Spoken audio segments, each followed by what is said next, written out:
Welcome to the Beyond Pain podcast with your host, Joe Gambino and Joe LaVacca. Join the two Joes, two physical therapists, as they discuss how to navigate the uncertainties of pain so you can move beyond it and get back to the activities you love most. This podcast is for Joe, and their guests to share their clinical thoughts and ideas based on their collective clinical experiences. Can this information be for you? Maybe, but we cannot know for sure. Therefore, it is always worth talking to your healthcare provider to make the best decisions in your care before you implement anything on this podcast. And please use common sense. Welcome back to the Beyond Pain podcast. I am one of your hosts, Joe Gambino, and I am not here with our other host, Joe LaVacca, today. He is helping Courtney, his wife, his fiance, move today. I am here with Justin Farnsworth. He is a sports certified physical therapist for the last 14 years and an educator as well. He's located in Rochester, New York. Welcome to the show. What's up, man? Thank you so much for having me. Pumped to be here. Yeah, I'm excited to have you. We did get a little bit to chat before we hopped on here, but why don't you take a little time, let our listeners know a little bit more about you and all that fun stuff. Yeah, I'll give the Cliff Notes version. A little bit about my life. So I've been a physical therapist going on just about 13 to 14 years now. But I always tell people I was a coach before I was a PT. So I'm going to be 38 this year. And I started my coaching life at 12 years old. So I used to be a pretty high level athlete, ended up playing professional soccer. And it was just right place, right time. Had a coach that owned a training facility where I worked out and asked me if I wanted to work there. So I ended up working with the Western New York sports team. So like the Bills and the Sabres and some of those guys were in and out of that spots. The way I even think about rehab now, I use rehab and training interchangeably because in my mind, it's kind of the same thing at different time points, maybe of acuity. But you work with clinicians. Clinicians are like, yeah, I work with people that blew their back out yesterday. You talk to coaches, they're like, yeah, I got this guy who's got back pain for 20 years. And it's like, we all end up seeing people who have pain. And it's just, when do we see them? So the way I tend to think about training and rehab actually still very biased from the sports performance world. Not that like everyone's doing hang cleans and freaking box jumps and sprinting, but the principles and the adaptations of what a human body needs, I tend to be a little bit more like in that world from my previous biases. So I've done that, and then since 2026, I've actually led the most in-person education courses of anyone in the industry. Period. 2 to 3 times a month, off traveling everywhere, teaching Saturday, Sunday, 16-hour course.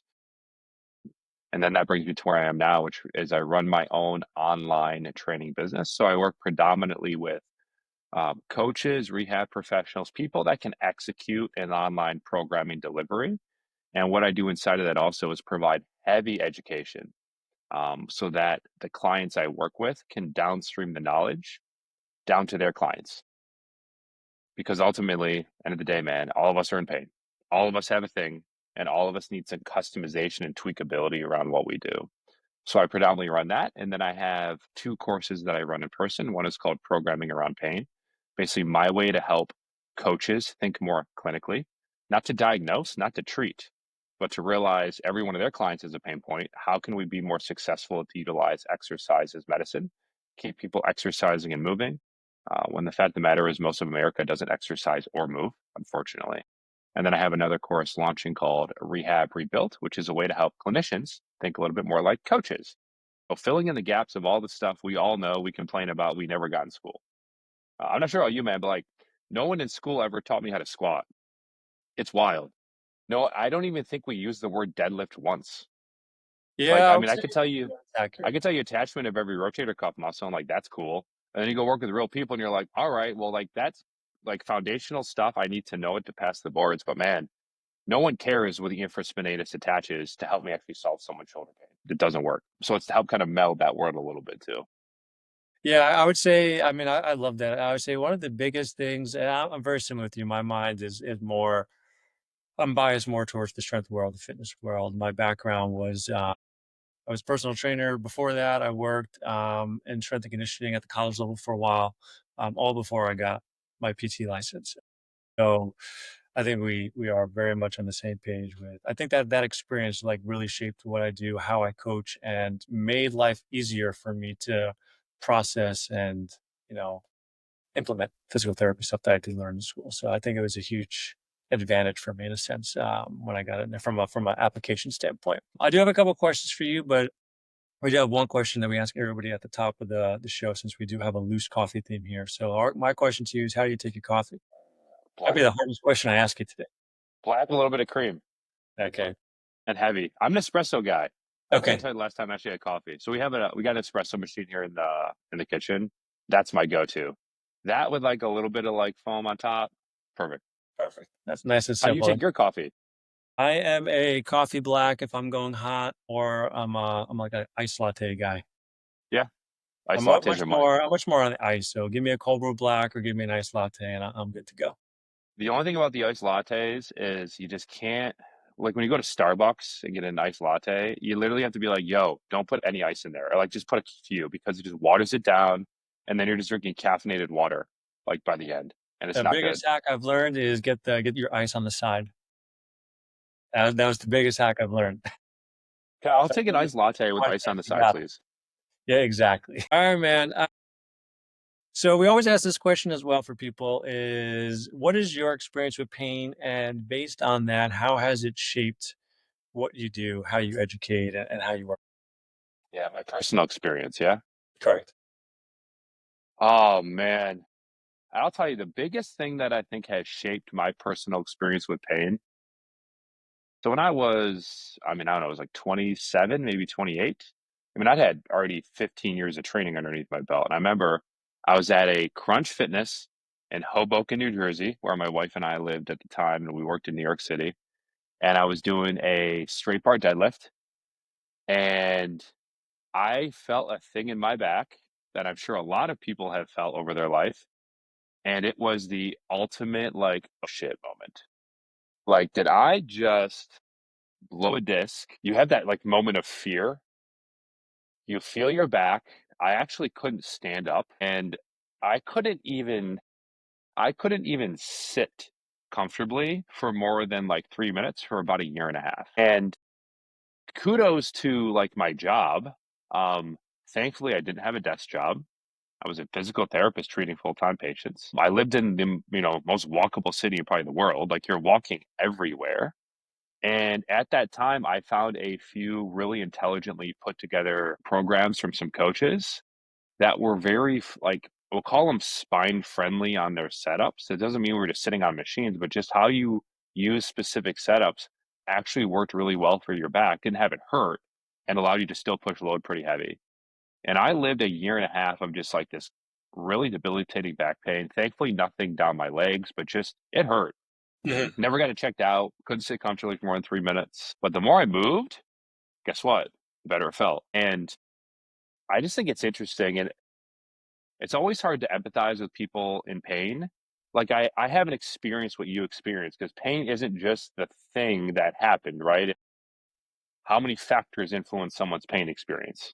All right, we're talking about the cup analogy, right? We have this cup and you have, you know, anxiety, depression, you have how much you sleep, you have what you eat. I mean, you have genetics, right? Sometimes you got to pick your parents wisely, right? You have all these factors that come in, and at some point, like the cup overflows, right? And then we say, okay, now you have pain because there was just too much inside the cup. And then what you start to figure out is the stronger you are, not the more weight you can lift, but like the idea of getting inside the gym, getting fit, getting strong, builds resilience. It allows your cup to be larger, right? So the more resilience I have as a human, the more stuff I can actually start to handle. But that has to start with just a general like movement profile. So I know for me, and even working with patients, and I'm sure people listening to this either have back pain. It's the number one cause of disability worldwide. And it's the thing that's so scary because, like, well, your spine's there. Am I going to be paralyzed? Your disc is out. That has to be the reason that you have back pain. And this thing that's like really scary is actually really simple in the sense of the more we can promote, you just need to move. You need to find an entry to exercise that works for you, that doesn't make it worse. And we just have to like support and realize like this stuff's going to get better. But the more you downward spiral it, the more it's going to get worse. And like I lived that. I'd be like, oh, finally my back feels good. And then 2 days later, I'd wake up and be like, oh, it hurts again. And I didn't even do anything. And it helped me educate people on the journey of their recovery. It's never linear. It's always like 2 steps forward, sometimes 1.5 back, but you're always moving forward. And all you and I see right now, like if you're in pain, you see today. You don't see tomorrow and the next day, maybe last week when you had a good day. You just see this is how I feel right now. And I think from just a front facing perspective of me working with people, it has helped tremendously with just like helping them get over and maintain basically getting over those mental hurdles that people have, like when it comes to pain points. Yeah, I like what you said a lot here. The whole two steps forward, one step back. The whole, you can do, you don't even have to do anything, and your pain comes back on. And how can you help people navigate those things is quite important because the way I describe it is pain is such like a subjective in the moment. You're always feeling an experience, and it's sometimes hard to kind of see if you're even on the right path forward in a sense. So I really like how you kind of break that up. You did mention a kind of like a spine friendly setups for how you kind of went about how you were training. What kind of things were those, and how have you kind of like educate on that stuff now, and how would you help clients that you were seeing with that stuff? Yeah, so I think when it comes to like something like a programming perspective, right? When I look at programming for people, I look at like, here's what the human body has to do, right? We squat, right? We get off toilets. We hinge, we lift laundry baskets. We lunge, we spend a lot of our life in asymmetrical stance, not necessarily standing on one leg, Captain Morgan, but like we're asymmetrical with how we get up and down off the floor, right? We push and we pull, and then we carry, right? We locomote, or we carry all the grocery bags into the house in Mhm. one trip because that's the freaking It's got to rule, be one. right? One trip. So when I think about that, it's like, okay, that's the big picture view. We have to do these things. The exercise doesn't really matter. Like when you squat, whether you're doing a belt squat, a barbell back squat, a goblet squat, you're squatting. Your body doesn't like know, Mhm. today it's the back. It just knows you're putting emphasis and load, right? So when we talk about things like low back pain, and yeah, we could dive deeper onto, well, is it a movement biased position? It hurts to touch your toes, feels better when you lean back. Is it axially sensitive when you put load on it? It doesn't feel good, right? You have that little test. You can sit in a chair and just like pull on the chair really hard and see if someone's back hurts. Like all that aside, it's basically positions that don't put a ton of load on the spine. So think about what that could look like. So we could take something like a barbell back squat, which for most people is a horrible exercise choice simply because most people don't have good access to the squat position at all. And all of a sudden, we're taking this high center of mass, long lever thing that has a ton of load inside and a move you can cheat. But you know, a move you can't cheat? Freaking goblet squat. Mhm. Think about something like a goblet squat. Like you have this load in the front of you, which basically automatically self corrects everyone's problem with the squat. You know this because you worked with enough people where everyone just dumps themselves forward. Right. It also forces you to have to brace and generate some stability and tension in the system because the weight's in front, right? And if I don't brace, I will actually fall into the floor. Also, the weight in front forces you to have to do what with your hips? You have to shift back, which means your trunk stays a little bit more upright, which generally, in my experience, tends to make low backs feel better. I'm not talking about spine neutral, like that shit doesn't exist. We know this, right? But I don't want you like that high school kid we've all seen on Instagram who looks like a dog going to the bathroom, like that same low back position. Like we know we probably don't want that, right? So that's another simple one. I mean, belt squats are another good opportunity. We have a squat pattern but you're not loading someone's back. In fact, you're distracting the spine because you're getting a pull from the bottom to the top. And like, hey, that actually feels pretty good. Something like a deadlift, right? We can swap out a barbell for a trap bar. We can elevate the trap bar. We put the weight within your center of mass versus having it a little bit in front of you. So again, the ask from the low back is less when the weight's within me than when it's a little bit in front of me. This doesn't make something like the barbell deadlift bad by any means. It's just right the right thing for the right person at the right time. And then really when it comes to things like training around low back pain, I mean, I think the lunge, the single leg position is probably the best opportunity for most in terms of getting a heavy leg stimulus without irritating the low back. So something like a reverse lunge, a Bulgarian split squat, or a rear foot elevated split squat, whatever word you people would like to use, right? I think those are the big opportunities. And then just reinforcing, the fact that I think a lot of stuff with low back, the research is pretty consistent on telling us if you get stronger around the low back, it's probably going to also feel a little bit better, right? It's kind of funny. We do this in medicine. It's like, hey, your shoulder hurts, get stronger. Your knee hurts, get stronger. Your back hurts, oh my God, no. Don't ever load it. breathe into Yeah. a balloon, roll around on the ground, do some yoga and pigeon pose, and your back will feel better. And it's like, no, we have really good data that says your back has muscle around it. And guess what? If you load those, they get stronger. And there's a very good chance, right? Not all pain is just biomechanics, but there's a very good chance it'll help be part of the puzzle of maybe just making your back feel better and possibly even stay better. No, I really like everything you said there. I'm just curious because I mean we're definitely on the same page as far as how we think about things. Well, you definitely get the person who comes in where they're somewhat married to the movement. They love back squatting or they love deadlifting or whatever it is. So how do you have those conversations with people to educate them and move them in a direction, say, hey, this is better for you in the now, and this is where we're going to be working towards in the future. That's a great question. So, first of all, I love those people because at least they exercise. Like, again, they're already the unicorn. So, like, yeah, actually, I want to go to the gym. You're like, oh, awesome. You're my person, right? Honestly, man, I think it's just having the basic conversations around reminding them, look, we are all about chasing adaptations. So, if you have someone that comes in and says, I want to feel better, move better, and get stronger, those are three adaptations. The tool literally does not matter. It's the education around, hey, you're going to get stronger and feel better. So if you would like to do that, this is going to be a better option, but also here's why. Like, so, some clients or patients you work with, they're like the engineers and I need the exact scientific reasons on why and then you have some people that just go, yeah, whatever you say, I'm going to do that. Like, okay, cool. So I think it's also just reading that person's personality. But you know what sells the best? Doing a thing that used to hurt in a different way and have it not hurt. And then I don't have to say a word. I just sold it.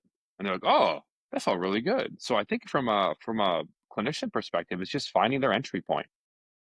Again, I'll use the goblet squat's an example, right? That's just an entry point for a squat. It doesn't mean we do that forever. We can easily scale that up with how we take the tool, we move the center of mass, we make the lever longer. Right? We basically rebuild those patterns from the bottom up, gradually expose people. It's not the load that breaks you down, it's the load you're not prepared for, right? Create preparedness and eventually just build them back. But I'm telling you, I think doing hard stuff and have it feel good is the best selling point like that exists. Yeah, I would agree with that. And I love this thought process. I think anyone listening to this right now, just the stimulus is the stimulus. It doesn't matter the variation as long as you're loading those tissues, right? Something is going to happen if your goal is strength or whatever it may be, right? So I'm a big fan of that. Now, you've been successful by creating kind of a buy-in around the idea of training kind of equals rehab and training as healthcare. So tell me more about how you've kind of not necessarily positioned yourself, but how you kind of go about this. And again, going back to education and creating buy-in and all that stuff with using more fitness-based approach from a rehab perspective, because I find it extremely valuable. I talk with people about this all the time. Yeah, so I think when I think about this, I think of it like what's our biggest return on investment getting someone to move, right? Is it when someone's bought into like movement is medicine, is our biggest return on investment looking at little basic rehab exercises? Like here's a clamshell, here's a side lying dumbbell external rotation, here's a classic standing band row for 3 sets of 10 with a pink band that probably wasn't near anything that required an adaptation, right? Or is our biggest return on investment taking these ideas of fundamental movements, using them as complex global positions like a squat? Tell me what muscle a squat doesn't hit, right? And then just customizing the position around underlying pathology and then underlying access, right? So here's what that means. It's like, because that's a very up in the clouds idea. Like, here's what it actually means, right? How do we use um, training as rehab? So let's just create a case scenario. Let's pretend, okay? Let's pretend we're seeing a patient that has hip pain.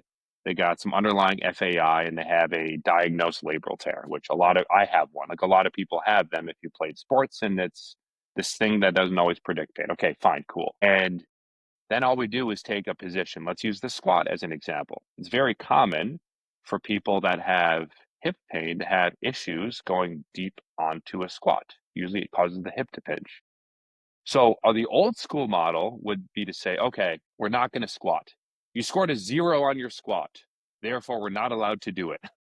Instead, we're going to do all these correctives around the pattern to then allegedly rebuild that back in the squat. So what we're going to do is we're going to get on the floor and roll. because that looks like a squat, right? We are going to be doing a bunch of sideline clamshells because we got to get your glutes stronger. We're going to do a bunch of straight leg raises. And then like maybe we'll stretch out your calf a little bit too, because that's tight.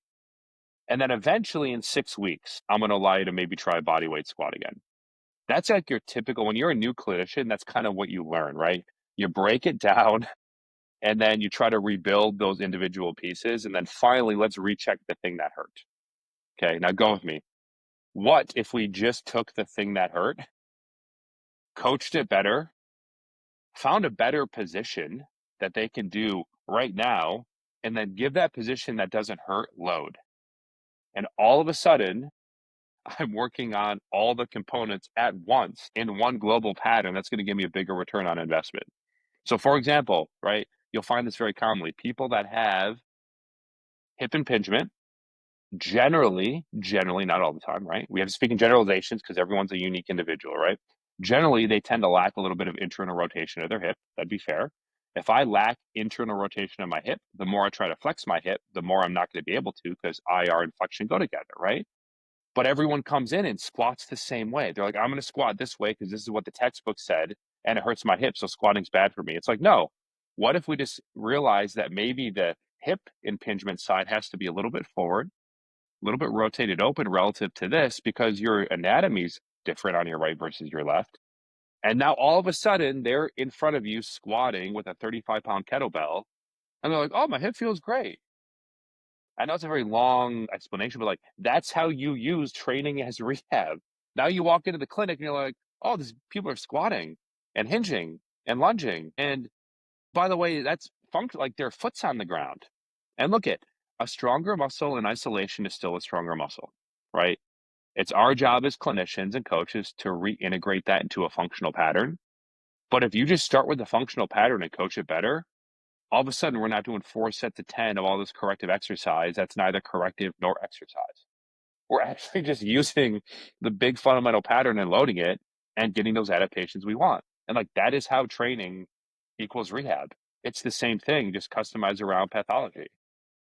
Yeah, no, I like that. I mean, I view it as a continuum, right? Honestly, there's almost no difference in my mind between working with somebody who is injured and working with someone at a higher level performance level. It's just where they are in their journey and how you're going to load them and move them at that point in time. I'm a big fan of the parts to whole. You look at a movement, you break it down, whatever's popping up that might be irritating something or that seems off. You can work on those things, but you always have to bring them, in my opinion, to the actual movement pattern. How can you modify those things to give them success now so that this way, maybe someone can't squat. It's really painful for them no matter what you do, but what can you do in that perspective to continue to keep them moving, active, loading, I think is really important there. So And really what you can do too, like if you find weak link stuff, that just becomes your prep for the squat.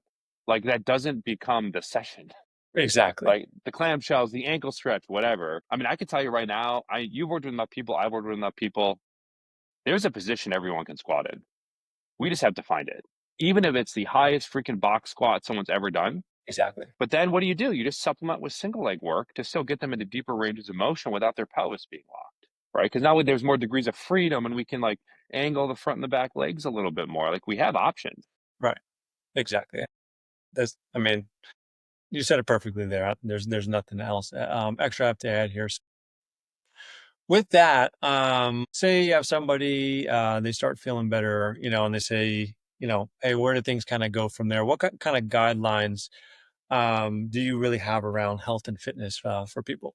So like they go through the whole rehab process, where are your guidelines as far as fitness goes? So one of my biggest goals with people is when like they finish their rehab, they want to go join the gym or they want to hire a personal trainer or whatever, right? So, I mean, if you look at the minimum, right? What's the minimum activity guidelines? 150 minutes per week of moderate. And I know if it goes to vigorous, I think it dumps down to like maybe 75 minutes, but let's like the normal humans, like 150 minutes a week of moderate physical activity. I'd have to relook at this stat and I'm probably going to get it wrong, but it's something like 70% of Americans don't even meet that, like at all. Might even be higher than that. Yeah, I could Google it right now and find what it is. It keeps kind of changing, but it's like it's well over 60 to 70%. I mean, you have 80% of American adults that are obese, and like I think 75% of kids. So the the bar is not that high, right? Now, what I don't need people to be maybe me who like to train 7 days a week. I don't need them to be a professional athlete. A lot of the coaches that I work with, even the coaches I work with that know they're training, 4 to 5 days a week. I think when it really comes down to it, if I can at least get people meeting the minimum, like if we can strength train full body twice a week, and then we can sneak in some, we'll call it zone 2 work, which again, I think is now over obsessed about. Like, if you're walking around and training, you're getting zone 2 work. Like, I don't need you to go slog away in a treadmill for 150 minutes a week because, some really guru people on social media said this is the best thing for your long-term health. I'm like, unless you're bed bound, like there's some other conditioning things that probably have a better return, right? But if I can get someone weight training twice a week, I can get them doing some cardiovascular work for maybe 30 minutes twice a week. I mean, that's a bare minimum for me. And I think educating people on like, because maybe they went from nothing to something. That's awesome. But still, if you're not meeting certain thresholds, it's a very hard conversation to have, right? It's like, I'm glad that you're doing something versus not doing anything, but you're also kind of like, but kind of what you're doing is kind of like doing nothing. Like it's like the bare minimum. I really like getting people at least training 3 to 4 days a week. Like ultimately, if that's my end goal. And I think if we can expose them to the power of exercise and not just how it makes them look, but like how it makes people feel, and that becomes addictive, right? And as soon as you're like, oh, being strong is really cool. And like I get the benefit of like psychologically, emotionally, spiritually, I feel really good and I'm happier and I sleep better. And because I sleep better, I want to move more. When I move more, I feel fantastic. It's like this whole cycle of like baby steps getting there. Yeah, that's well put there as far as that goes. I'm actually really curious. I'm going to just switch gears here. You mentioned on the top of the podcast that you travel a bunch, you teach other physical therapists, other trainers. I'm really curious to know, like, what would you say with all that you've done? What is kind of like the biggest thing you've learned teaching? Like, what have you learned from other people that you've been teaching? Like, is there any like big takeaway that you've gotten from all of your time and experience working with other practitioners? Yeah. Relationships are everything. And sorry, I tend to get a little aggressive sometimes when I speak, but sometimes there's no other way to put it. Showing people you actually give a shit about them is probably the most powerful thing that you can do to help another human. Like, the whole saying, like, people don't care, how much you know until you show them how much you care. And it sounds so dumb, but I am telling you, the more as a human being that you can provide value to someone else, not only is it going to be great for your business, you'll stay busy, but you will truly get people to buy in. Like, I think too often, and we'll see this a lot at times in the training and the coaching world, where people will come in for training and we do two things. Number one, we show them how broken they are, everything they suck at, which is so disempowering. It's actually, you should never do that at all. Like, yes, there's stuff you want to work on, but the amount of effort it took for that person to probably walk in the door in the first place, like, we have to respect that. And then the second thing that we do is like, we just want to crush them. We want to show them how much we know. So I'm going to show you everything you suck at, and I'm going to show you how much I know and how out of shape you are. And like, and the same thing even with education, like when you're in front of a room of people, you automatically have this like pseudo expert status. And you can do two things with that. You can be like a jerk and show everyone how much you know, or yeah, you can show them how much you know, but in a way of like, I'm trying to help you get better so you can help the clients who come down. I've had so many people, I mean, I've taught 7,000 plus coaches in the past 6, 7 years. And one of the biggest points of feedback I always got was like, hey, I really appreciate how you made the complex stuff seem really simple, and like how you were open to people asking questions. Like, I'm not sure if you've ever been to a seminar with like a big guru and you're like afraid to ask a question because you're like, they're just going to rip apart. Oh, it's a freaking dumb question. I'm like, well, then how are you helping anyone there? Like, if you don't have an environment that allows people to express how they feel and ask like questions because they don't know the answer, that's not a good learning environment. So it's like a completely different way of thinking when you're approaching a room of people where it's like, I don't really care if they think I'm smart or not. What I care about is, they feel open to learn. And if they feel open to learn, they can accept information. And when I can accept information, I can now tomorrow on Monday apply that info to my client. And as soon as I apply that info to my client, I can change that client's life because all of a sudden they had a good exposure to what exercise and movement can actually do for them. And it started with a good interaction.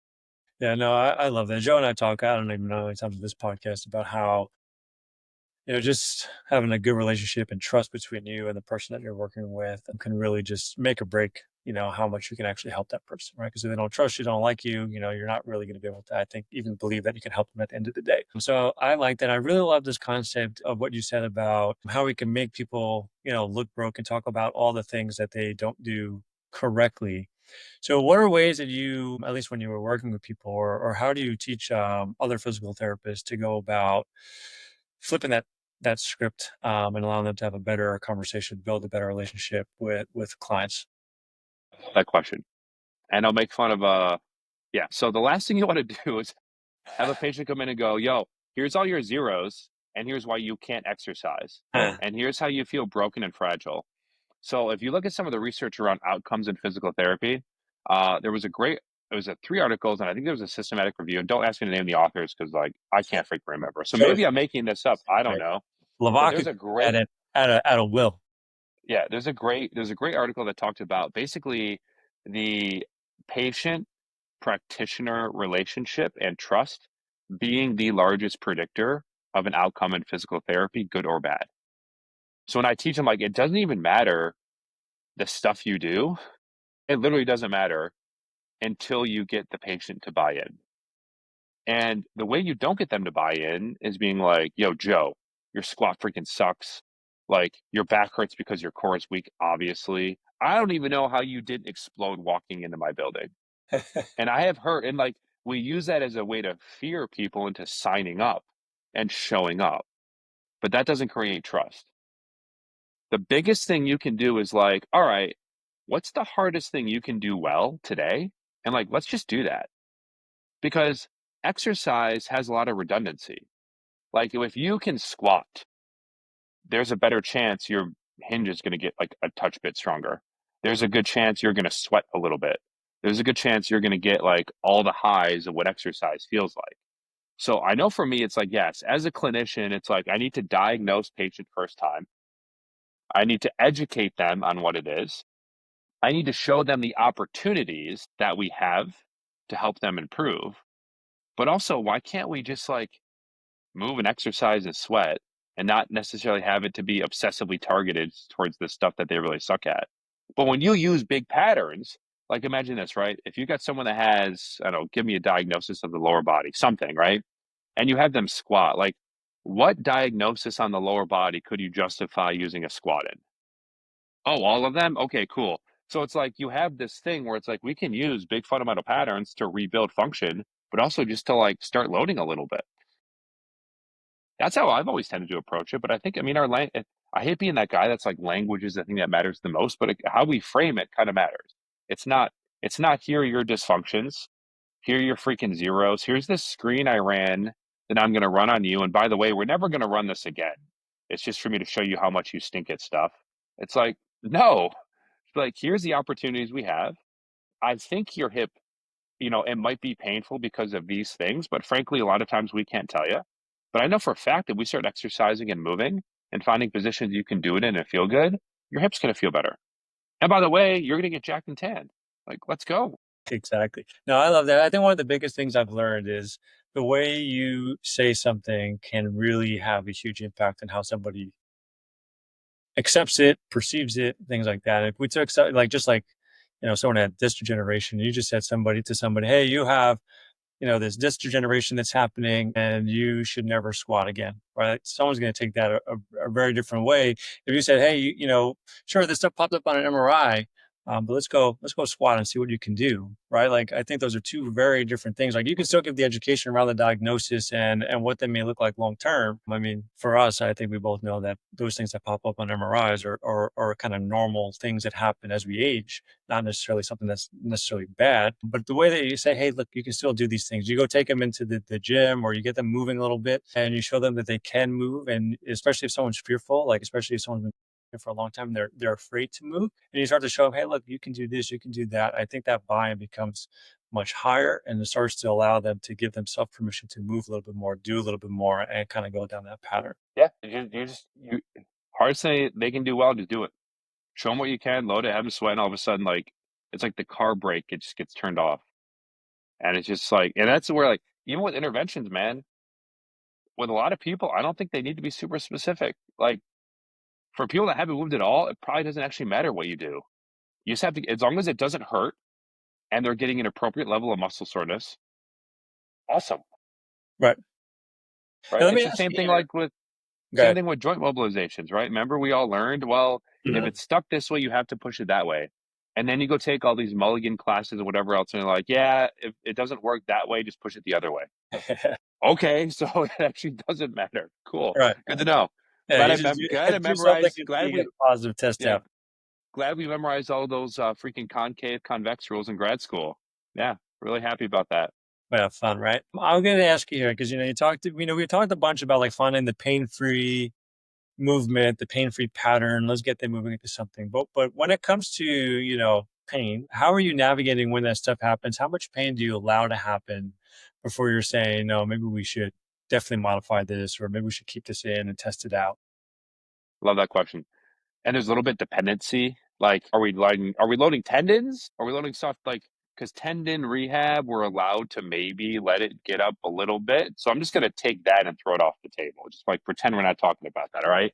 I think for everyone else, so the clinic I used to run, I had a little light stoplight on the wall. I actually have them around the clinic, and there was red light, yellow light, green light. Because I was in Western New York, man. I'm treating 4 patients at once, every day, all day. So it's like the quicker I can have people be able to give me feedback quickly, like we can just continue to do more versus having to walk across the room and like converse, right?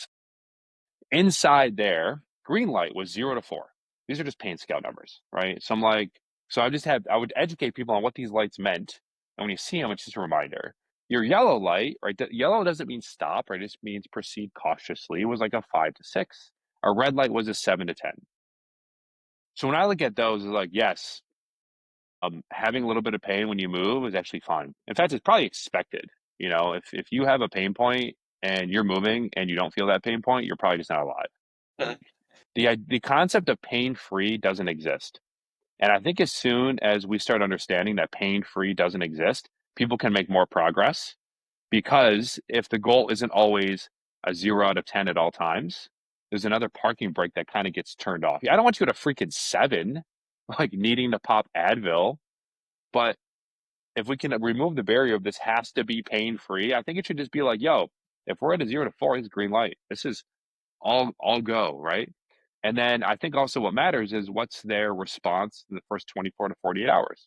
And this is one thing that every new clinician, no offense if you're listening, you guys just aren't good at because you don't get it in school. The literal, like, this is what you should tell your patient. It's like, okay, we did squats today. We came on back to squats. Let's just use it again. We did squats today. In the clinic, you were at a 2 out of 10. So I'm expecting over the next 24 to 36 hours, or symptom you're seeing me for should be staying there and not getting more. But the muscles around your knee, you better feel that, right? Muscle soreness and pain are not the same thing. And how many times have you had a patient call, like, I'm worse? And you're like, you're worse? Well, tell me what happened. Well, my knee feels fine, but my quads are really sore. And you're like, oh my God, like you are literally feeling muscle for the first time in your life, Right. right? So I think having those conversations to give people, here's what you should expect. If it didn't spike in the clinic, it's not going to spike after. I haven't really had that ever happen. It's rare and occasional. And usually when it spikes after, it's because they did something dumb and they just didn't want to tell you on the phone. But those are my general rules. And like, that gives us the exposure of like, how much more do we do next time, right? Mhm. If you have someone that comes in, we trained today, and the quad's still sore 3 days later, we need to bump the load or intensity down probably by 10%. If they felt nothing after and they had no increase in pain, I can now change the volume on. We need to work a little bit harder. So pain and muscle soreness, these are the two volume knobs that we track. And that's literally just telling you about their readiness and their response to the stuff that you're doing. Yeah. No, I like that. That's every again, yeah, right on par with themes on this podcast. But I'm curious, actually, this question is actually based off of someone I was chatting with yesterday, and based on our conversation right here. You just mentioned about people who have a hard time distinguishing maybe between pain and soreness and different things. Maybe because they've been dealing with pain for a long time, or maybe because they just never really been active, or for whatever reason. But when you have somebody when you're getting these kind of like not clear signs of, if it's pain, if it's soreness, you're kind of like, they're having a hard, you're feeling like they're having a hard time distinguishing. How do you go about having that conversation with them, educating them, and making sure that you're guiding them in the right direction? Yeah, I think I like getting the patient's feedback at that point. Hey, how does this feel? Like, if you felt like this for the next couple of weeks, would that be okay? Or would that be like really limiting and you don't want to feel that? And Yeah. that answer is going to direct everything else. Because there are some people that be like, you know what? No, it's fine. Like, I'm good. I'm like, okay, cool. Because like, I know I'm not breaking your body by exercising at all. Like, we're not breaking tissues. That's the thing. Like, the thing a lot of people experience has nothing to do with what we do in the clinic and a lot more to do with what we do outside the clinic. Mhm. So if I've got patients that are like, yo, I know I'm good. Okay, cool. I have some that are like, nah, I don't really like how this feels. In my head, I'll just be like, okay, fine. But like front facing, it's like, okay, then we need to make a change, right? I mean, and again, that's the great, pain is the body's request for change. That's all it is. So I think it also depends on a diagnosis. Like if I got someone with a hot disc and a radiculopathy, I'm probably going to be a lot less aggressive when things are like, I'm not sure if this is more tingling or what, because you're like, well, let me just not let that happen. But if you got someone with knee OA and like, I know I'm not going to break that and make that worse. Like it is what it is on the image. I might tend to be a little bit more aggressive because I think sometimes on some of those specific orthopedic diagnoses, pushing through a little bit of pain actually lets you get like a little bit higher to that next step. Because I'm not going to break your knee by having you do a leg press. Your OA is not getting worse by doing a leg press at all. In Mhm. fact, I know I need to build your quads for your knee to get offloaded a touch and maybe not even have those symptoms in the first place. Yeah. Yeah, I like that, and I think it's very complicated, and definitely person to person. I think it kind of goes back, when you ask that question and someone says, "Yeah, I really don't like how it feels," and then you're empathetic towards that, and you make the variations and changes, right? That also builds that trust, right? So I think that's a great way to think about it and go about it. But I do want to be mindful of your time. I think this is a great conversation. I do want to give you the floor to talk a little bit more about your course, what you offer, how you help people, where people can find you if they want to learn more. Yeah, sweet. So best ways to find me is on Instagram. That's at Dr. Dr. Justin Farnsworth. This is my name down. When it comes to what I do, so I have two main things. So I work predominantly with healthcare professionals and coaches with an online delivery of programming, all custom with education built in.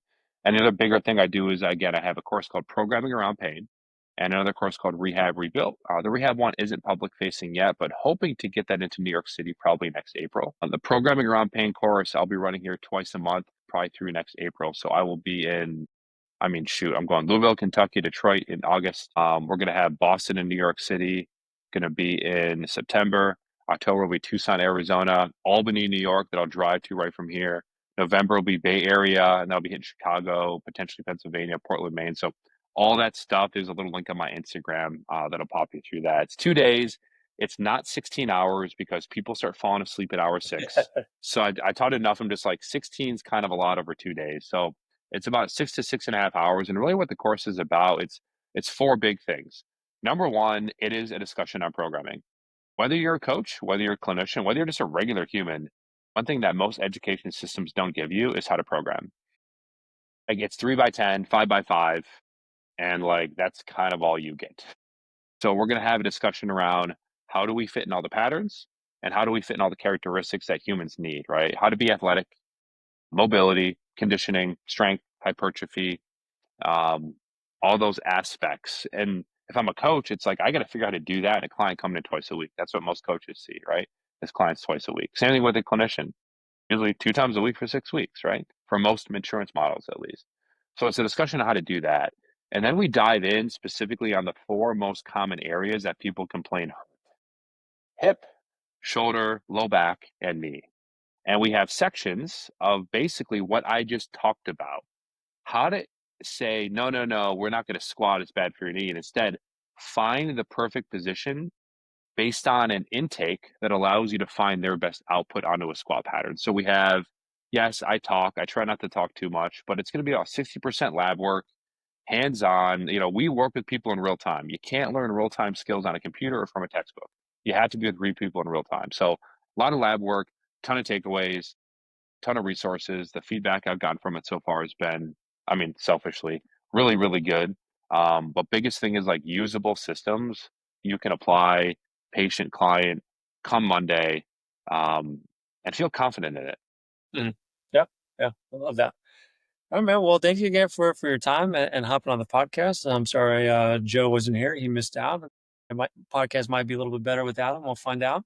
We'll let the listeners determine that. Got throw a little shade his way, but yeah, man. Thanks for coming on and enjoy the rest of your day. Appreciate you. Thank you.